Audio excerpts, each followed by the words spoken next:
రాగలరు అని నమ్ముతున్నారా? YCP party ఏమంటోంది?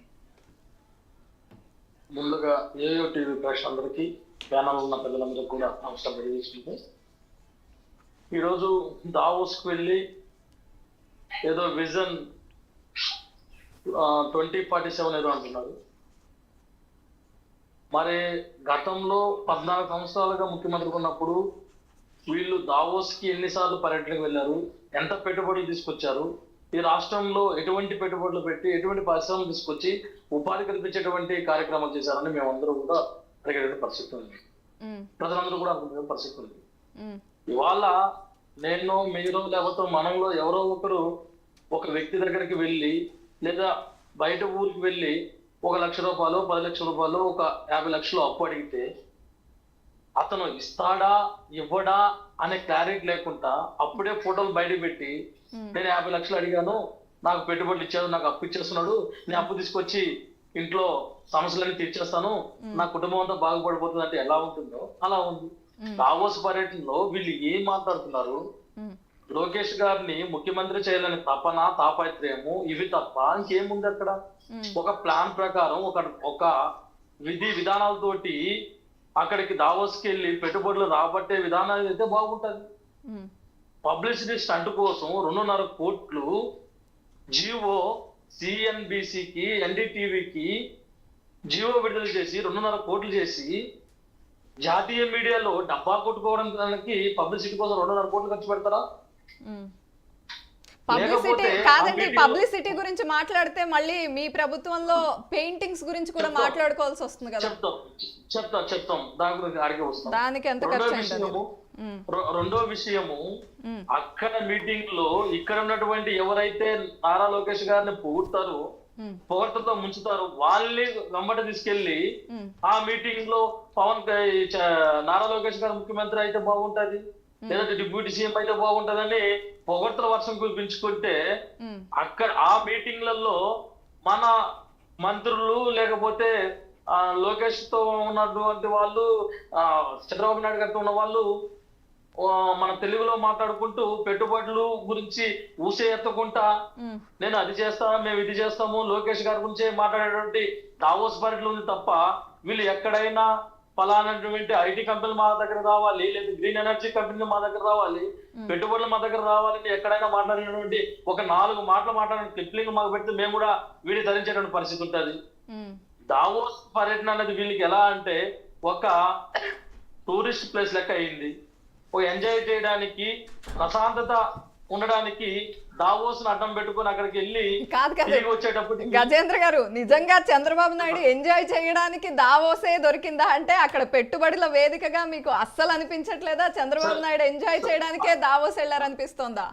అంటే గత ప్రభుత్వంలో ఒక చిన్న మాట, గత ప్రభుత్వంలో ఎంఓయూలు చేసుకుని మరి వచ్చారు, కానీ ఆ ఎంఓయూలు మెటీరియలైజ్ అవ్వలేదు, అందుకనే మీకు అపనమ్మకం కలుగుతోందా ఖచ్చితంగా ఇవి మెటీరియలైజ్ అవ్వవు అని?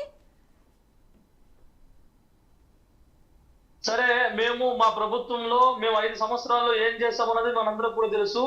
గత 14 సంవత్సరాలు ఉన్నప్పుడు వీళ్ళు ఎన్ని కంపెనీలు తీసుకొచ్చినారో మేము అడుగుతున్నాం, ఎంతమందికి ఉపాధి కల్పించినారో మేము అడుగుతున్నాం. అప్పుడు 14 సంవత్సరాలు వీళ్ళు చేయలేటువంటి కార్యక్రమాల్ని మేము 5 సంవత్సరాలు మేము ఏ విధంగా చేయగలమని అడుగుతున్నాం. మాకు అవకాశం అనేది చాలా టైం తక్కువ కదా. మీరు 14 సంవత్సరాలు ఈ రాష్ట్రం పొడిచిందండి, ఈ రాష్ట్రానికి మేలు చేసే కార్యక్రమం అడుగుతున్నాం. సో ఉమ్మడి ఏపీలో మేలేం జరగలేదు చంద్రబాబు నాయుడు గారి హయాంలో. ఉమ్మడి ఏపీలో ఆయన చీఫ్ మినిస్టర్ గా ఉన్నప్పుడు అసలు డెవలప్మెంటే లేదు అనేది మీ వాదన? అమ్మా, ఒక్క వాదన. ఎవరు ముఖ్యమంత్రి ఉన్నా కాస్తో కూస్తో అభివృద్ధి అనేది అది కామన్. అది ఓకే, పెద్దగా అభివృద్ధి ఏం జరగలేదు. ఒక రోజుకి మన రూపాయి విలువ 10 సంవత్సరాల ముందు ఏ విధంగా ఉండింది, ఈ రోజు రూపాయి విలువ ఒకసారి చూసినట్లయితే మనకు అర్థమవుతుంది.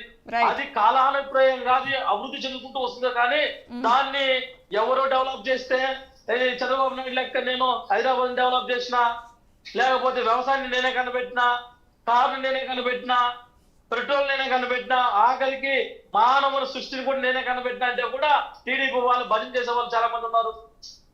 అవన్నీ కూడా మన నమ్మశక్యం అవుతుందా? కాకపోతే మేము అడిగేది ఏంటంటే, రాష్ట్ర దావోస్ కి వెళ్ళి వీళ్ళు 14 సంవత్సరాల్లో ఎటువంటి కంపెనీలు తీసుకొచ్చారు, ఇప్పుడు వీళ్ళు ఎటువంటి కంపెనీలు తీసుకొచ్చినా మేము అడుగుతున్నాం. రైట్, అవన్నీ కూడా శూన్యమే. ఈ రాష్ట్రం ఒరిగింది ఏం లేదు. వీళ్ళు డైవర్ట్ పాలిటిక్స్ చేయడానికి ఒక మానసిక ప్రశాంతత కోసం దావోస్ పర్యటనకు వెళ్తున్నారు. వీళ్ళు ఇచ్చినటువంటి సూపర్ 6 హామీల్ని నెరవేర్చలేకుండా వీళ్ళు ఎక్కడ అడుగుతారు అనేది వీళ్ళ యొక్క భయాందోళన. ఎందుకంటే వీళ్ళు చెప్పిన హామీలు ఒక్కటంటే ఒకటి కూడా నెరవేర్చుకుంటా నెలకొకటి ఒక అంశాన్ని తెర మీద తీసుకొచ్చి దాన్ని ఆ నెలల పాటు తిప్పి ఇంకొక నెల నెక్స్ట్ ఇంకొకటి ఏదో ఒక అంశం ఉంటది. ఆ అంశాన్ని తీసుకొచ్చి వీళ్ళు ఏదైతే హామీలు ఇచ్చారో ఆ హామీల్ని తప్పుదోవ పట్టించడానికి ఇవంతా పెద్ద డ్రామాలు. ఈ రోజు దావోస్ కి ఈయన ఒక్కడే వెళ్తున్నాడా? ఈయన ఒక్కడే ఏమని తీసుకొచ్చేస్తున్నాడా? ఏమున్నదని మేము అడుగుతున్నాం. ఒక నిరుద్యోగిగా ఈ రాష్ట్రం చదువుకున్నటువంటి ఉన్నత విద్యావంతులుగా మేము అడుగుతున్నాం. మాకు ఉద్యోగ కల్పలేదు. 20 లక్షల ఉద్యోగాలు అంటున్నారు. ప్రైవేట్ కంపెనీలో మీరు ఇచ్చేది ఏంటన్నా? మేము వెళితే మా రిజ్యూమ్ పట్టుకొని మేము వెళితే మాకు క్వాలిఫై ఉంటే మాకు నాలెడ్జ్ ఉంటే పిలిచి వాళ్ళు ఉద్యోగాలు ఇస్తారు కదా. గజేంద్ర గారు ఇక్కడ ఒక చిన్న విషయం గజేంద్ర గారు, మీరు చెప్తుందంతా కరెక్టే. మీరు అంటున్నారు రెజ్యూమ్ పట్టుకుని మా నాలెడ్జ్ తో మేము వెళ్తే జాబ్ కొట్టగలమని. కానీ రెజ్యూమ్ పట్టుకుని వెళ్ళి మీ స్కిల్ చూపించడానికి అసలు అక్కడ ఒక కంపెనీ ఉండాలి కదా. కంపెనీస్ మీకు అసలు అక్కడ అవైలబిలిటీ ఉండాలి కదా. అందరూ చెప్పేది ఏ ముఖ్యమంత్రి వచ్చినా సరే పెట్టుబడులను తీసుకొచ్చి ఇక్కడ కంపెనీస్ ఎస్టాబ్లిష్ చేసేది ఆ ఉద్యోగ కల్పన కోసమే కదా. ఇవాళ నా స్థాయికి నేను ఒక 10 మందికో 100 మందికో రెఫర్ చేస్తే ప్రైవేట్ కంపెనీలు జాబ్లు ఇచ్చేటువంటి స్థాయి నాది. ముఖ్యమంత్రి ఉన్నటువంటి నాయకులు ప్రభుత్వ రంగ సంస్థలు ఉన్నటువంటి ఖాళీల్ని భర్తీ చేస్తే అప్పుడు ప్రభుత్వానికి గొప్ప చేసుకునేటువంటి పరిస్థితి ఉంటుంది. కానీ ఇక్కడ మనందరూ కాదు గజేంద్ర గారు, ఇక్కడ పార్టీలకు అతీతంగా ఒక్క విషయం మనం గుర్తుపెట్టుకోవాలి. ప్రభుత్వ ఉద్యోగాలు చాలా లిమిటెడ్ గా ఉంటాయి. ప్రతి ఒక్కరికి అలొకేట్ చేయడం అవ్వదు. అందుకనే కదా ఉద్యోగ కల్పన. అందుకని నేను ఒకటి మెన్షన్ చేశాను, ఖాళీగా ఉన్నటువంటి ఉద్యోగాలను భర్తీ చేయవచ్చు కదా మేము అడుగుతున్నాం. రైట్. ఇప్పుడు ప్రైవేట్ కంపెనీలు వస్తే మంచిదే కదా. ప్రైవేట్ కంపెనీలు వచ్చి ఉద్యోగాల కల్పన జరిగితే మంచిదే కదా. రైట్. వెంకట నాయక్ గారు కాదని ఎవరన్నారు? ప్రభుత్వ సంస్థల్లో ఉద్యోగం కల్పించడానికి మీరు ఎవరు అడుగుతున్నాం మేము. మీకు చిత్తశుద్ధి ఉంటే మీరు ఇచ్చినటువంటి హామీల ప్రకారము టెట్ వదిలిన తర్వాత టెట్ క్వాలిఫై అయిన తర్వాత డిఎస్సి వదలడానికి ఇంత ఆలస్యం ఎందుకు మేము అడుగుతున్నాం.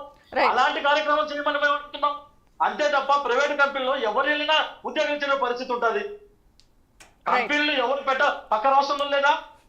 ఈ దేశంలో దావోస్ వెళ్ళేటువంటి ముఖ్యమంత్రుల్లో ఓ 3-4 మాత్రమే ఉన్నారు. మిగతా రాష్ట్రాల్లో ఉన్నటువంటి రాష్ట్రాల్లో ప్రభుత్వాలు కల్పించే ఉద్యోగాలు కల్పించడం లేదా? మరి అన్ని చోట్ల చంద్రబాబు నాయుడు గారు వెళ్ళి అక్కడ పరిశ్రమ తీసుకొచ్చి లేదా ఉద్యోగ కల్పన కల్పిస్తున్నారు అక్కడ. అంటే అక్కడ ఎవడైతే పనిచేసేటువంటి ముఖ్యమంత్రులు ఉంటారో వాళ్ళందరూ కూడా వాళ్ళ రాష్ట్రంలో కూర్చొని పెట్టుబడులు ఆకర్షించి అక్కడ కూర్చొని మాట్లాడి పెట్టుబడులు పెట్టేటువంటి వ్యవస్థ ఉంటుంది. కాదు గజేంద్ర గారు, ఒక్క విషయం క్లారిటీ ఇవ్వండి. దావోస్ కి వెళ్లే అవసరమే లేదు, పెద్దగా ఉపయోగపడదు అనేదా వాదన? ఎగ్జాక్ట్లీ. రైట్. వెంకట నాయక్ గారు, రైట్. ఈ దేశంలో ఎన్ని రాష్ట్రాలు ఉన్నాయి?